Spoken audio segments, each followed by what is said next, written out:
ಈ ಭಾಗದಲ್ಲೆಲ್ಲ ಈ ಬೀದಿ ನಾಯಿಗಳು ಆಮೇಲೆ ಮನೇಲಿ ಸಾಕೋ ನಾಯಿಗಳು ಹಾಗಾಗಿ ಚಿರತೆಗಳ ಮೂಮೆಂಟ್ಸ್ ಹೆಚ್ಚಿರ್ಬೋದು. ಬೀದಿ ನಾಯಿಗಳು ಕೂಡ ನೋಡಿ ಒಂದೊಂದಾಗಿ ಕಣ್ಮರೆ ಆಗ್ತಾ ಇದ್ದಾವಂತೆ.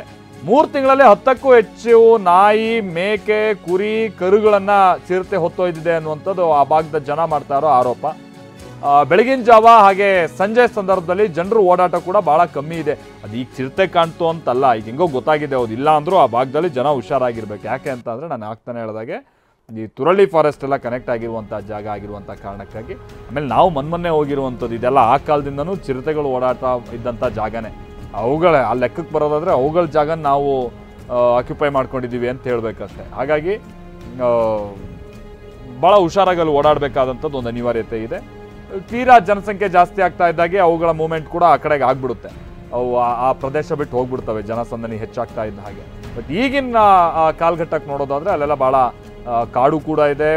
ಭಾಳ ಸಾವಿರಾರು ಎಕರೆ ಲೇಔಟ್, ಅದು BDA ಲೇಔಟು. ಹೀಗಾಗಿ ಅಲ್ಲೆಲ್ಲ ಭಾಳ ಸ್ವಚ್ಛಂದವಾಗಿ ಅವು ಓಡಾಡ್ಕೊಂಡಿದ್ದಾವೆ. ಆಮೇಲೆ ಟೈಮಿಗೆ ತಕ್ಕಂಗೆ ಈ ನಾಯಿ, ಕುರಿ ಈ ಥರದ್ದು ಕೂಡ ಅವುಗಳಿಗೆ ಬೇಟೆಗೆ ಸಿಗ್ತಾ ಇದೆ. ಹಾಗಾಗಿ ಆ ಭಾಗದಲ್ಲಿ ಹೆಚ್ಚು ಅವು ಓಡಾಡ್ತಾ ಇವೆ ಅನ್ನುವಂಥದ್ದು ಗೊತ್ತಾಗ್ತಾ ಇದೆ. ಭಾಳ ಹುಷಾರಾಗಿರ್ಬೇಕಿದೆ. ಕಿರಣ್ ಸೂರ್ಯ ನಮ್ಮ ಪ್ರತಿನಿಧಿ ಇದಕ್ಕೆ ಸಂಬಂಧಪಟ್ಟಂಗೆ ಒಂದು ವರದಿ ಕೊಟ್ಟಿದ್ದಾರೆ ಸ್ಥಳದಿಂದ, ಬನ್ನಿ ನೋಡ್ಕೊಂಬೋಣ.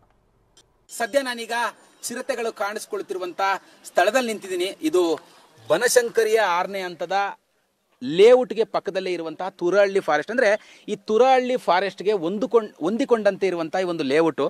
ಈ ಲೇಔಟ್ಗೆ ತಾಯಿ ಮತ್ತೆ ಮಗು ಎರಡೂ ಕೂಡ ಚಿರತೆಗಳು ಪ್ರತಿದಿನವೂ ಕೂಡ ರಾತ್ರಿ ವೇಳೆಯಲ್ಲಿ ಓಡಾಡ್ತಿದ್ದಾವೆ. ಮನೆಯ ಮುಂಭಾಗಕ್ಕೆ ಬರ್ತಾವೆ, ಹಿಂಭಾಗಕ್ಕೆ ಬರ್ತಾವೆ. ಮನೆಯ ಹತ್ರನೇ ಕೂಡ ರಾತ್ರಿ ಹೊತ್ತು ಈ ಚಿರತೆಗಳು ಓಡಾಡ್ತಿದ್ದಾವೆ ಅನ್ನೋಂಥ ಮಾತುಗಳನ್ನ ಈಗಾಗಲೇ ಸ್ಥಳೀಯ ನಿವಾಸಿಗಳು ಹೇಳ್ತಾ ಇರುವಂಥದ್ದು. CCTV ಕ್ಯಾಮೆರಾಗಳಲ್ಲೂ ಕೂಡ ಈ ಒಂದು ಚಿರತೆಯ ಚಲನವಲನಗಳು ಈಗಾಗಲೇ ಕೂಡ ದೃಶ್ಯ ಸೆರೆ ಆಗಿರುವಂಥದ್ದು. ನಿವಾಸಿಗಳ ಮಾತೇನು ಅಂತ ಹೇಳಿದ್ರೆ, ಇಲ್ಲಿ ಲೈಟಿನ ವ್ಯವಸ್ಥೆ ಇಲ್ಲ, ಯಾವುದೇ ತರವಾದಂಥ ಬೀದಿ ದೀಪಗಳ ಏನಾದರೂ ವ್ಯವಸ್ಥೆ ಮಾಡಿದ್ರೆ ಚಿರತೆಗಳು ಬಂದಾಗ ಹೋದಾಗ ನಮಗೆ ಗೊತ್ತಾಗ್ತಿತ್ತು. ಆದರೆ ಯಾವುದೇ ತರವಾದಂಥ ಲೈಟಿನ ವ್ಯವಸ್ಥೆ ಇಲ್ಲ. ಮತ್ತೆ ತುರಹಳ್ಳಿ ಫಾರೆಸ್ಟ್ಗೆ ಹೊಂದಿಕೊಂಡಂತೆ ಇರುವ ಲೇಔಟ್ನ ಪಕ್ಕದಲ್ಲಿ ಫೆನ್ಸಿಂಗ್ನ ಹಾಕಬೇಕು. ಒಂದು 10 ರಿಂದ 15 ಅಡಿಯಷ್ಟು ಫೆನ್ಸಿಂಗ್ ಹಾಕಿದ್ರೆ ಆ ಚಿರತೆಗಳು ಕಾಡಿನಲ್ಲೇ ಉಳ್ಕೊಳ್ಳುತ್ತೆ. ಈ ಫೆನ್ಸಿಂಗ್ ಹಾಕದೇ ಇರೋದ್ರಿಂದ ಚಿರತೆಗಳು ಪಕ್ಕದಲ್ಲೇ ಇರುವಂತ ಲೇಔಟಿಗೆ ಬರ್ತಾ ಇದೆ. ನಾವು ಕಳೆದ 2-3 ತಿಂಗಳಿನಿಂದ ಇಲ್ಲಿರುವಂತ ನಿವಾಸಿಗಳ ಪರಿಸ್ಥಿತಿ ಹೇಗಾಗಿದೆ ಅಂತ ಹೇಳಿದ್ರೆ, ಮನೆಯಿಂದ ಹೊರಗೆ ಬರಕ್ಕಾಗ್ತಿಲ್ಲ. ಸಂಜೆ ಆಗ್ತಿದ್ದಂತೆ ಎಲ್ಲರೂ ಕೂಡ ಡೋರ್ನ ಕ್ಲೋಸ್ ಮಾಡಿಕೊಂಡು ಮನೇಲೇ ಇರುವಂತ ಒಂದು ಪರಿಸ್ಥಿತಿ ಎದುರಾಗಿದೆ. ಕಾರಣ ಏನಂತ ಹೇಳಿದ್ರೆ, ಚಿರತೆ ಬರುತ್ತೆ, ಚಿರತೆ ಕಾಟ, ಚಿರತೆ ಎಲ್ಲೋ ಅಟ್ಯಾಕ್ ಮಾಡತ್ತೆ ಅಂತ ಈಗಾಗಲೇ ನಿವಾಸಿಗಳು ಕೂಡ ಸ್ಥಳೀಯರು ಹೇಳ್ತಾ ಇರುವಂತದ್ದು. ಇಲ್ಲಿ ಒಂದು 20 ರಿಂದ 30 ಬೀದಿ ನಾಯಿಗಳಿದ್ವು. ಈ ಒಂದು ಚಿರತೆ ಕಾಟ ಆರಂಭ ಆದ್ಮೇಲೆ 4 ರಿಂದ 5 ಬೀದಿ ನಾಯಿಗಳು ಮಾತ್ರ ಇದಾವೆ. ಕಾರಣ ಏನಂತ ಹೇಳಿದ್ರೆ, ಚಿರತೆ ಈಗಾಗಲೇ ಕೂಡ ಆ ಬೀದಿ ನಾಯಿಗಳನ್ನ ಹೊತ್ಕೊಂಡು ಹೋಗಿದಾವೆ, ತಿಂದಾಕಿದಾವೆ ಅನ್ನುವಂಥದ್ದು. ಇದು ಒಂದು ಕಡೆ ಆದ್ರೆ, ಮತ್ತೊಂದು ಪಕ್ಕದಲ್ಲೇ ಇದ್ದಂತಹ ಕೊಟ್ಟಿಗೆಗೆ ನುಗ್ಗಿ 4 ರಿಂದ 5 ಹಸುಗಳು, 10 ರಿಂದ 15 ಕುರಿ ಮತ್ತು ಮೇಕೆಗಳನ್ನು ಕೂಡ ಈಗಾಗಲೇ ತಿಂದಿದ್ದಾವೆ. ತಿಂದು ಇವು ಹೋಗ್ತಿರೋದ್ರಿಂದ ಸ್ಥಳೀಯ ನಿವಾಸಿಗಳಿಗೆ ಭಯ ಆಗ್ತಿರುವಂಥದ್ದು, ಆತಂಕ ಆಗ್ತಿರುವಂಥದ್ದು. ಸಂಜೆ ಆಗ್ತಿದ್ದಂತೆ ಈ ಏರಿಯಾಗೆ ಫುಡ್ ಡೆಲಿವರಿ ಮಾಡುವಂಥವ್ರಾಗಿರ್ಬೋದು, ಗ್ರೋಸರೀಸ್ ತರುವಂಥವ್ರಾಗಿರ್ಬೋದು, ಆಟೋ, ಕ್ಯಾಬ್, ಇವ್ರು ಯಾರು ಕೂಡ ಬರೋದಿಲ್ಲ. ಈ ಏರಿಯಾ ಅಂತಿದ್ದಂತೆ ಸ್ಥಳೀಯ ನಿವಾಸಿಗಳು ಬುಕ್ ಮಾಡ್ತಿದ್ದಂತೆ ಎಲ್ಲವನ್ನೂ ಕೂಡ ಕ್ಯಾನ್ಸಲ್ ಮಾಡ್ತಾರೆ ಅನ್ನುವಂಥ ಒಂದು ಮಾತುಗಳನ್ನ ಈಗಾಗಲೇ ನಿವಾಸಿಗಳು ಹೇಳ್ತಾ ಇರುವಂಥದ್ದು. ಈ ಬಗ್ಗೆ ಮಾತಾಡಲಿಕ್ಕೆ ಸ್ಥಳೀಯ ನಿವಾಸಿಗಳು ಕೂಡ ನನ್ನ ಜೊತೆಲೇ ಇದ್ದಾರೆ. ಸರ್, ತಾವು ಕೂಡ ಹೇಳ್ತಾ ಇದ್ರಿ, ತಾವು ನಿಂತಿರುವಂಥ ಸ್ಥಳದಲ್ಲೇ 2 ಬೀದಿ ನಾಯಿಗಳಿದ್ವು, ಅದರಲ್ಲಿ ಒಂದು ಬೀದಿ ನಾಯಿನ ಈಗಾಗಲೇ ಕೂಡ ಅಟ್ಯಾಕ್ ಮಾಡಿ ಎತ್ಕೊಂಡು ಹೋಗಿದೆ ಅಂತೇಳಿ.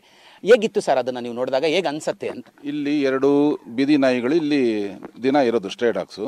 ಒಂದು ನೈಟ್ನಲ್ಲಿ ಒಂದು ನಾಯಿನ ಹಿಡ್ಕೊಂಡು ಹೋಗಿದೆ, ಇನ್ನೊಂದು ನಾಯಿ ಬಚಾವಾಗಿ ಹೋಗ್ಬಿಟ್ಟಿದೆ. ಅದ್ರ ಜೊತೆಗಿದ್ದಿದ್ದ ನಾಯಿ ದಿನ ರಾತ್ರಿ ಈ ಕಡೆ ಮುಖ ಮಾಡಿ ಅಳಿಯುತ್ತದು. ಅದು ನೋಡ್ಲಿಕ್ಕೆ ತುಂಬಾನೇ ಒಂಥರ ಕೆಟ್ಟದಾಗ ಅನ್ಸುತ್ತೆ ನಮಗೆ. ಸ್ಥಳೀಯ ನಿವಾಸಿಗಳು ಕೂಡ ಹೇಳ್ತಾ ಇದ್ರು, ಕೊಟ್ಟಿಗೆಗೆ ನುಗ್ಗಿ ಅಲ್ಲಿದ್ದಂತಹ ಹಸುವಿನ ಕರುಗಳು, ಕುರಿ, ಮೇಕೆ ಇವುಗಳನ್ನು ಕೂಡ ಹೊತ್ಕೊಂಡು ಹೋಗ್ತಿದೆ ರಾತ್ರಿ ವೇಳೆಯಲ್ಲಿ ಅಂತ.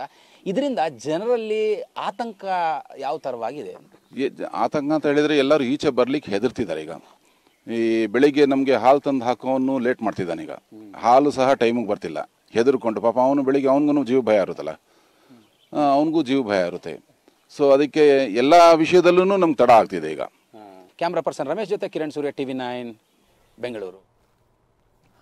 ಅಲ್ಲಿ ಸ್ಥಳೀಕರು ಹೇಳ್ತಾ ಇದ್ದಂಥದ್ದು ಅದೇ, ಬೆಳಗ್ಗೆ ಹಾಲು ಹಾಕೋರು ಕೂಡ ಲೇಟ್ ಮಾಡ್ತಾ ಇದ್ದಾರೆ ಅಂತ ಹೇಳ್ಕೊಂಡು. ಯಾಕಂತಂದರೆ ಜನ ಓಡಾಡದೇ ಇರೋ ಟೈಮಲ್ಲಿ ಅವ್ರು ಹಾಲು ಹಾಕಕ್ಕೆ ಬರೋದು, ಇನ್ನೇನಾದ್ರು ಚಿರತೆ ಅಟ್ಯಾಕ್ ಮಾಡಿಬಿಡುತ್ತೆ ಅನ್ನುವಂಥದ್ದು ಭಯ, ಇದೆಲ್ಲ ಆ ಭಾಗದ ಜನರಿಗೆ ಸಹಜವಾಗಿದೆ.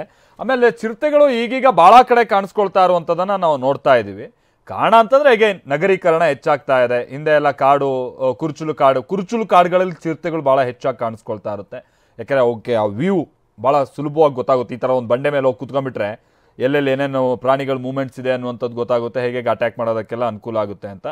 ಈಗ ಆ ಥರದ ಕುರ್ಚಲು ಕಾಡುಗಳೆಲ್ಲ ಬಹುತೇಕ ಈಗ ಲೇಔಟ್ಗಳಾಗಿರುವಂಥ ಕಾರಣಕ್ಕಾಗಿ ಚಿರತೆಗೆ ಭಾಳ ಹೆಚ್ಚಾಗಿ ಕಾಣ್ತಾ ಇದೆ. ಮೊನ್ನೆ ಮೈಸೂರು ಇನ್ಫೋಸಿಸ್ ಕ್ಯಾಂಪಸ್ಸಲ್ಲೂ ಕೂಡ ಚಿರತೆ ಕಾಣಿಸ್ಕೊಂಡಿತ್ತು. ಹಿಂಗಾಗಿ ವರ್ಕ್ ಫ್ರಮ್ ಹೋಮ್ ಎಲ್ಲ ಹೇಳಿದ್ದಾರೆ.